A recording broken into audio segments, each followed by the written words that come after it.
Hello, everybody. My name is Brian Kilcourse, and I'm one of the managing partners at RSR Research out here in California in the United States. We're pleased to have this discussion with you folks today, folks with IORMA, about one of our recent benchmark studies that we did in June of 2023. And it was all about the digital transformation of the retail business model. And I hope you find this interesting. We have a lot to share with you today, and we're looking forward to it. So without any more talk, let's get right into it. First of all, let's talk a little bit about who RSR is. If you don't know us, we invite you to become part of our community. We were founded in 2007. We are a leading source of insights and trends in retail. And that's a broad statement, but it happens to be true. And one of the reasons that we can say that with authority is because we benchmark retailers' attitudes about the business challenges that they're dealing with, the opportunities that come from those challenges, and how they address those with information and technology. We also come from the retail industry, so we've been working either in or around the business for most of our adult lives. And so we can speak the language of the people who we're trying to address. Those are retailers and their business partners. Our sole objective really is to elevate the conversation between those who need technology and those who have it. Our differentiators are, first of all, that we're objective. We do not sell or compare one solution against another. Our sole purpose is to identify the business use case that drive the adoption of that technology. Our advice is pragmatic, just like retailers.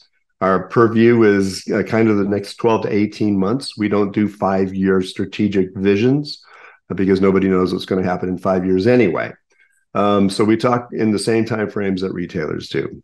As I've already mentioned, we're from the retail industry. I was a retail executive for many years, and before starting this company with my partners.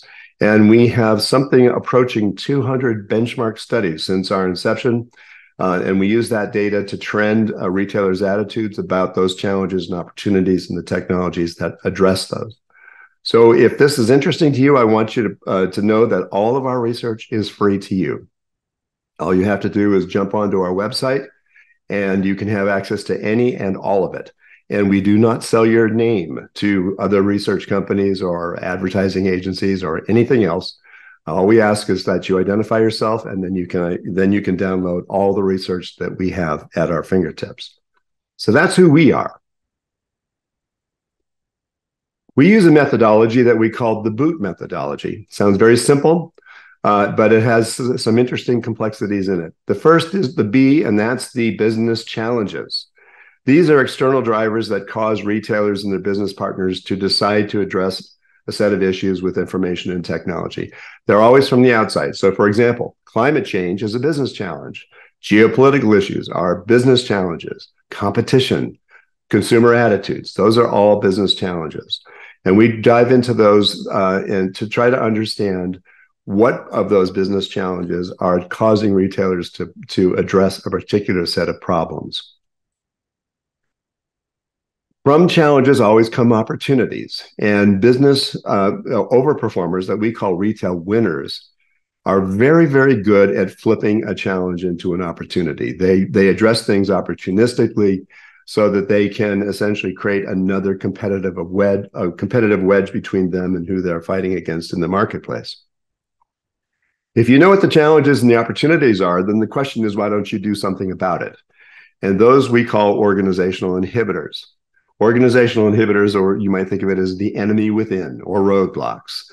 They're very frequently old ways, old technology, risk aversion, those kinds of things. And we try to understand what retailers are thinking about when they're thinking about the technologies that could address the business challenges and opportunities, and why they don't act sooner, and how to overcome those. So that the important part of that conversation is, how do you get past those roadblocks? And finally, of course, there's the technology enablers. And these are the things that help retailers grab the opportunities or directly address the challenges. Now, there is a bias in our reports, and the bias is that we believe that the difference between winners and everybody else is how they view the information asset.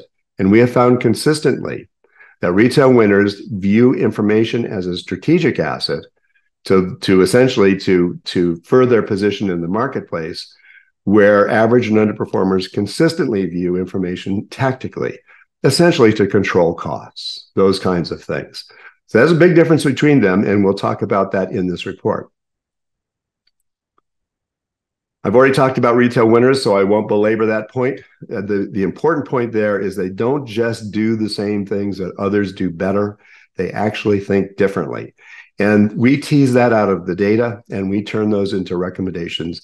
And just like always, we will share that with you today when we finish this particular presentation. This is what the report looks like. This is the front page of it. It was sponsored by Zebra. It's important to note that retailers are kind of late to the game when it comes to digital transformation.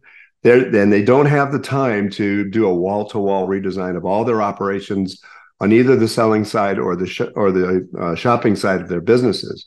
So the question is, where should they start? And these are the questions that we tried to identify in this report. Also, I want to put into context what we mean when we're talking about technologies that enable digital transformation. For this particular study, digital transformation is the big overarching subject.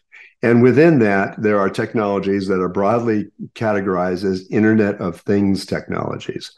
And inside of that, there's one particular enabler that we pay some close attention to, and that's RFID, or radio frequency identifiers. You would know these as those RFID tags that you see on garments, for example, that in the retail store. These are all important things to get straight. We will talk about these terms kind of interchangeably. Talk about digital transformation, we'll talk about IoT, and we'll talk about RFID. And those all are parts of the same subject. Quick demographics. This is how we broke it all up.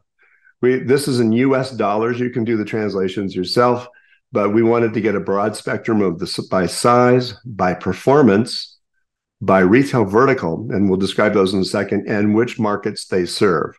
We're a US-based research firm, but we talk to companies that have global operations. So 100% of the retailers that we talk to have operations in the United States, and you can see the breakdowns.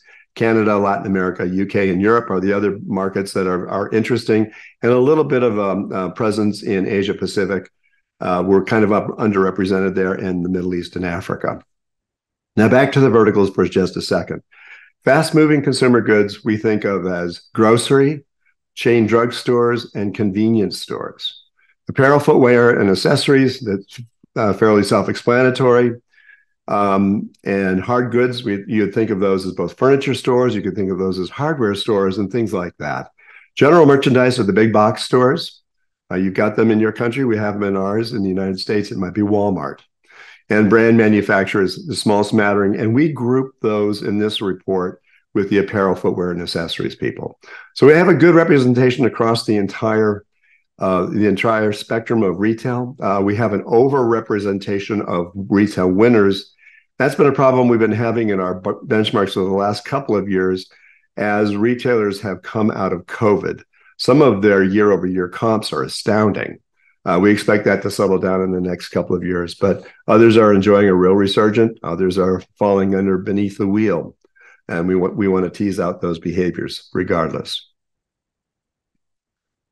So what are the top line learnings? Well, the top investment that retailers are engaging with to understand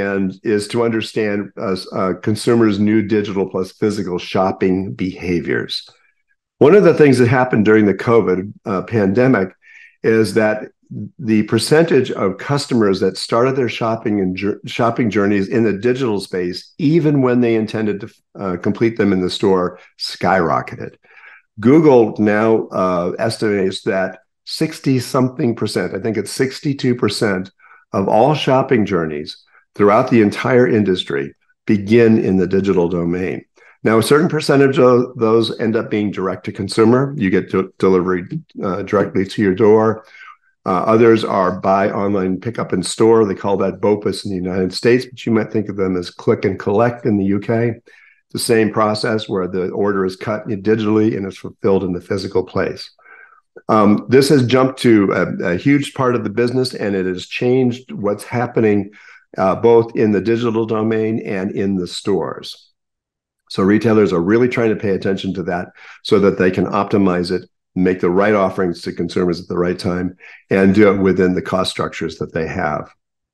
Internal operational challenges are shifting from a focus on inventory accuracy, which has been an issue for them for many years, towards the visibility to customer-related issues. They really want to leverage the digital signal generated by shoppers' digital paths to purchase. Think of that as the process you go through to go through the website and to cut an order, even when even when it's going to be fulfilled in the store. Retailers want to understand that. Now, this does not mean that inventory accuracy is solved. Retailers continue to work on it, and it has actually become a major issue on the supply chain side of business. And we'll talk a little bit about that. When it comes to roadblocks, the biggest one that they identified this time was the current IT backlog. The IT organizations in most retailer shops are working overtime to try to keep up with the changing consumer shopping behaviors and some of the major changes that are happening in the supply chain. But there's all kinds of good news. RFID technologies are getting cheaper, and that's making it easier for retailers to afford them. But they don't have the human capital to manage all the projects that they would like to take on. So that's a real challenge for systems providers. That having been said, retailers see RFID as the linchpin for virtually everything that they hope to do in their operations. And that's, of course, because retailers primarily are product focused at the end of the day. It's all about supply meeting demand, and RFID provides them a great ability to see their inventory as it is moving toward demand. So really interesting stuff.